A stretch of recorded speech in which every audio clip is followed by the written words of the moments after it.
जो clear cut उसमें था वो डांगा साहब थे। जो भास्कर वाला स्टिंग था उसमें सबसे क्लियर कट आवाज़ देख लो, सबसे क्लियर कट वीडियो देख लो, उनके जोग्राफिकल लोकेशंस देख लो उस वक्त, उनके फ़ोन रिकॉर्ड्स देख लो उस वक्त, सब का सब डांगा जी के खिलाफ था। फिर भी किसी ने कोई कार्रवाई नहीं की और उस कार्रवाई नहीं करने का ही नतीजा है कि अभी 2 दिन पहले साहब फिर सुर्खियों में आ गए, फ्रंट पेज पर फिर छप गए। आप रिमांड डाकण कौन के भाजपा वाले थोड़ी कहेंगे कि हमारा एमएलए खराब है। आप भाई ने कोई डाकण कौन के, ये तो पहले दिन से था कि ये लोग इनका बचाव करेंगे। नहीं, मेरी तो बहन है तो, पर मेरी तो बात होती नहीं है उनसे, और मेरे पास तो उनके नंबर भी नहीं है।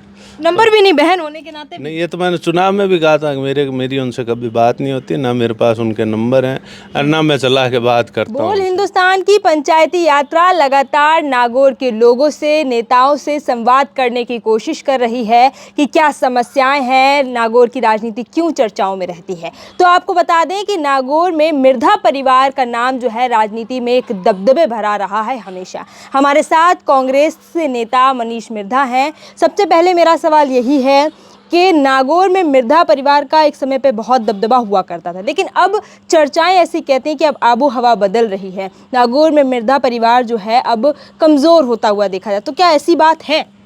ऐसी बात नहीं है, वो जनरेशनल गैप होता है, उसकी वजह से ये वैक्यूम आता ही आता है। जब एक बड़े लीडर चले जाते हैं, नाथुराम जी चले गए, इधर रामनिवास जी चले गए, बड़ा वैक्यूम जब बन जाता है तो और परिवार में फिर इंस्टेंट उसकी फीलिंग नहीं होती है। जैसे मान लो ज्योति जी आए बाद में, या मैं फिर आया, चाहे उधर राघवेंद्र जी हों, तो जब भी हम आए तो एक वैक्यूम सा बना हुआ रहा। उस वजह से कई लोग दूसरे भी आ जाते हैं उसमें।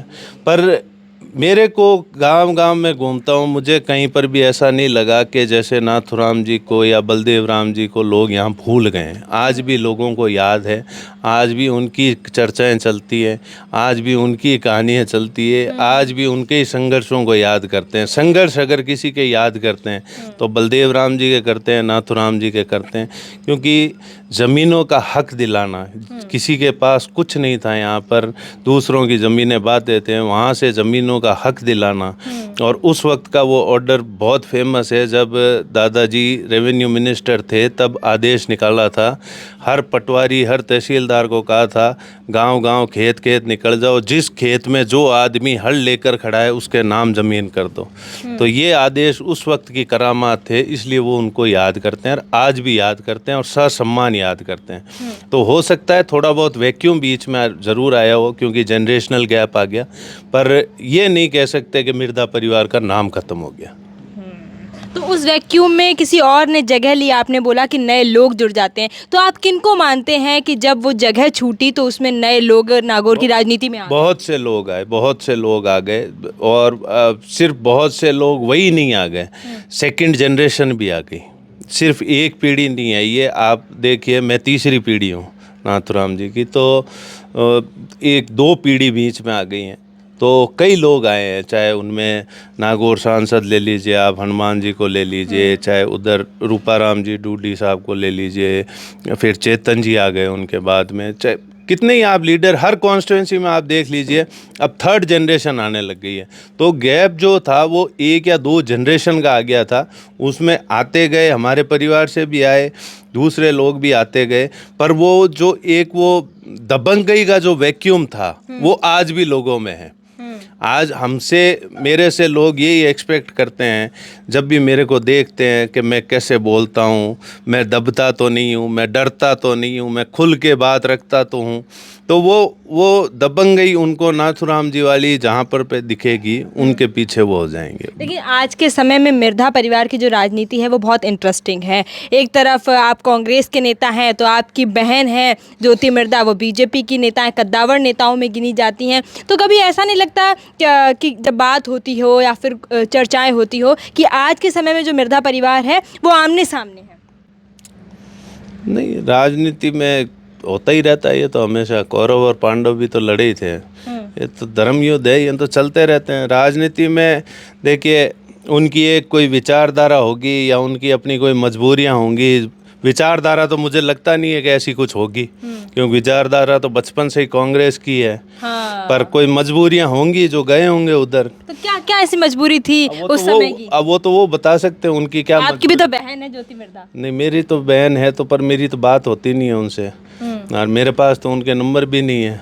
नंबर भी नहीं, बहन होने के नाते भी? नहीं, ये तो मैंने चुनाव में भी कहा था कि मेरी उनसे कभी बात नहीं होती, ना मेरे पास उनके नंबर हैं और ना मैं चला के बात करता हूँ उनसे। तो ये तो हमारे परिवार में है ही। तो वो क्यों गए उसका तो जवाब वो दें तो ठीक है, पर मैं अपना बता सकता हूँ कि कांग्रेस में जिस वक्त लोग टिकट छोड़ करके जा रहे थे, लोकसभा के दिए हुए टिकट थे, उस वक्त लोग कांग्रेस का टिकट छोड़कर जा रहे थे। पार्टी की इतनी हालत ख़राब थी, उस वक्त मैं पार्टी के मंच पर आकर खड़ा हुआ, क्योंकि मुझे लगा कि अब ये सही वक्त है, इस वक्त सबसे ज़्यादा ज़रूरत है। इसीलिए मैंने मंच से पहले दिन मंच से कहा था, ना कद बड़ा ना पद बड़ा, जो मुसीबत में खड़ा वो सबसे बड़ा। तो मेरी बात वो उसी दिन वो मुंह से इसीलिए निकली थी क्योंकि उस वक्त पार्टी को सबसे ज़्यादा ज़रूरत थी, और हमारा क्योंकि फैमिली बैकग्राउंड भी कांग्रेस का ही रहा है, तो कांग्रेस में आना निश्चित ही था, कोई दो राय नहीं थी उसमें। अब इसमें कई लोग होते हैं मेरे को बोलते हैं कि आपके पिताजी तो बीजेपी से एमपी थे। वो उस वक्त की बीजेपी और आज की बीजेपी में रात दिन का फ़र्क है। वाजपेयी की जो बीजेपी थी वो बिल्कुल अलग बीजेपी थी, और आज की जो बीजेपी है वो बिल्कुल अलग बीजेपी है। बीजेपी को आप कैसे देखते हैं? बिल्कुल थर्ड क्लास बीजेपी है। कोई इनके पास विजन नहीं है, कुछ नहीं है, सिर्फ दो नेताओं की चमचागिरी से चलती है ये पार्टी। किन दो नेताओं का नाम? जो ऊपर जो दोनों बैठे हैं रंगे और बिल्ले, वही हैं दोनों, और कौन है? उनके अलावा कोई लीडर नहीं है। जो अच्छे लीडर हैं भी, मान लो जैसे राजनाथ सिंह जी हो गए, नितिन जी हो गए, जो अच्छे लीडर हैं, जो वाजपेयी एरा से हैं, जो उनकी राजनीति से आगे आए हैं, सेकंड जनरेशन उनकी आई है आगे, वो लोग आज भी वैसी राजनीति करते हैं। आप अभी देखिए एक एग्जांपल, राहुल जी उस दिन जब बोल रहे थे संसद में, तो वो सारे बीजेपी वाले काएं कर रहे थे, जब राजनाथ सिंह सदन के उपनेता के नाते खड़े हुए थे वहाँ पर बीच में, और उन्होंने कहा था ये जो बोल रहे हैं शांति से सुनिए आप। तो वो बीजेपी जो थी वो बिल्कुल अलग बीजेपी थी। आज की जो बीजेपी है वो बिल्कुल अलग बीजेपी है। इनको लगता है कि हम नफ़रत से अपनी दुनिया चला लेंगे, पर इनको पता नहीं है कि नफ़रत की भी एक एक्सपायरी डेट होती है, एक शेल्फ लाइफ होती है। अब चल गई जितनी चलनी थी। अब इनका जो वो प्रेशर कुकर है ना, उसमें पूरी भाप भर चुकी है, और ये जो आंदोलन जो अभी हुए थे, बच्चों वाले हुए, चाहे जो भी हो रहे हैं, ये सीटियाँ निकल रही है धीरे धीरे। ये कोशिश कर रहे हैं हम इस सीटी को भी बंद कर दें। ये प्रेशर कुकर फट जाएगा इनका अगर इन्होंने सीटी को भी बंद किया तो बीजेपी जो आज की है उसकी सिर्फ और सिर्फ राजनीति यही है कि लोगों को बांटो कैसे भी करके। अब आंदोलन का पाकिस्तान से या बांग्लादेश से या किसी से भी क्या लेना देना था, पर फिर भी उसमें लिया है। आतंकवादी घोषित कर रहे हैं लोगों को, आतंकवादी घोषित कर दो। उधर वो किसान फसल का उसका मांगे कीमत एमएसपी मांगे तो उनको खालिस्तानी घोषित कर दो। इनका यही है, अस वर्सेस देम। लोगों को लड़ाए रखो, बस एक को दूसरे से लड़ाए रखो किसी भी तरह से। अंत में लोग भी परेशान हो जाते हैं, समझते हैं। क्या ये बात राजस्थान की जनता भी समझेगी? क्योंकि अभी यूजीसी रोल बैक को लेकर बड़ा आंदोलन हुआ प्रदेश भर में, इसकी चर्चाएं हैं, जहां पर स्वर्ण समाज से मुख्यमंत्री भजनलाल शर्मा आते हैं, लेकिन फिर भी स्वर्ण समाज के लोगों पर डंडा चला। ये देखिए, स्वर्ण समाज की बात ही नहीं है कि बात हर एक की है। इनके हाथ में वो वही बात है कि इन्होंने ज़िंदगी में कुछ किया तो है नहीं।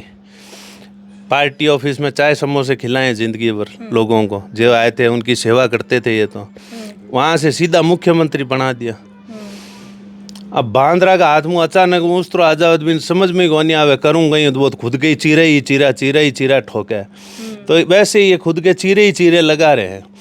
आप देख लीजिए, एक इनकी फ्लैगशिप योजना नहीं है जो ये बता सकेंगे मैंने 3.25 साल में ये बढ़िया काम किया है। एक ये योजना नहीं बता सकते हैं।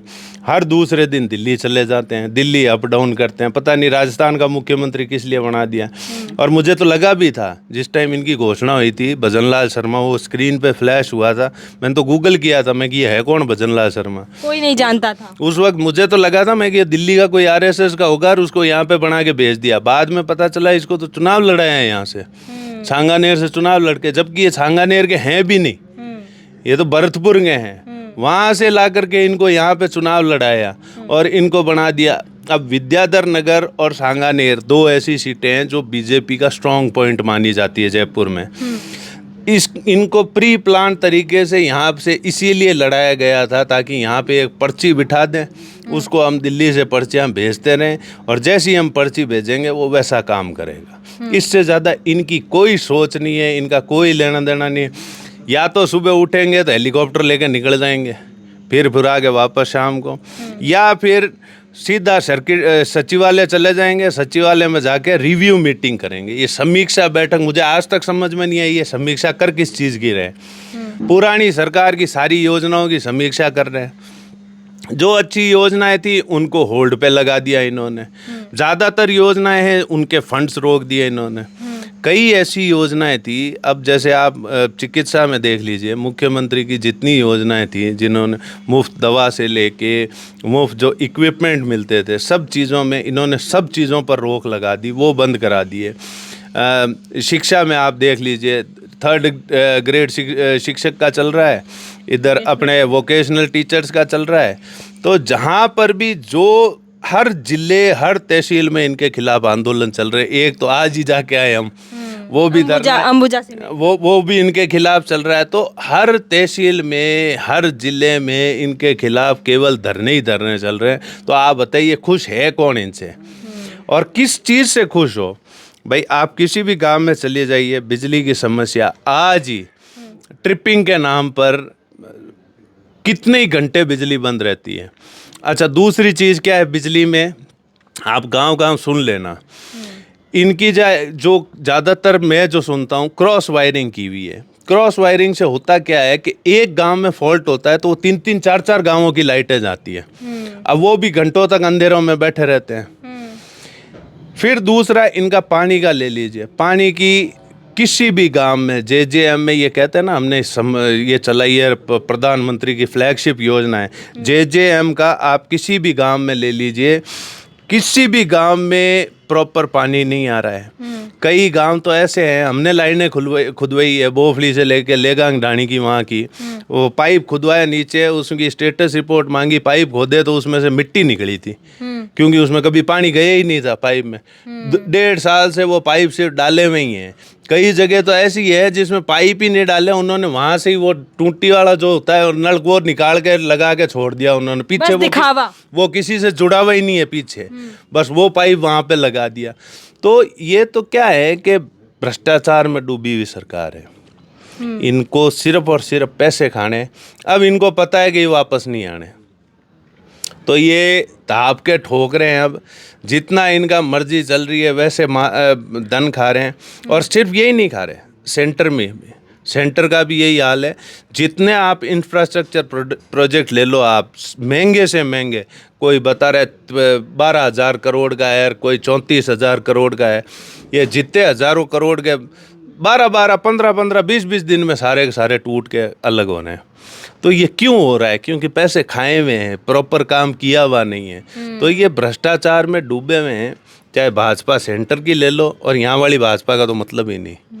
लेकिन यहाँ वाली अटे तो आंधा पीसे और कुत्ता खावे, अट कोई धनी दोरी को नहीं। यहाँ को कोई एक भी आदमी ऐसा नहीं है इस सरकार में, जैसे मैंने आपको बताया राजनाथ सिंह जी को, अगर वहाँ पे अगर अपन एक बुजुर्ग के तरीके, राजस्थान में तो वो भी नहीं है। आप मुझे एक राजनाथ सिंह लेवल का आदमी यहाँ पे बता दो जिसको जाके समस्या बताए तो वो कुछ कर दे। कोई कुछ नहीं कर सकता।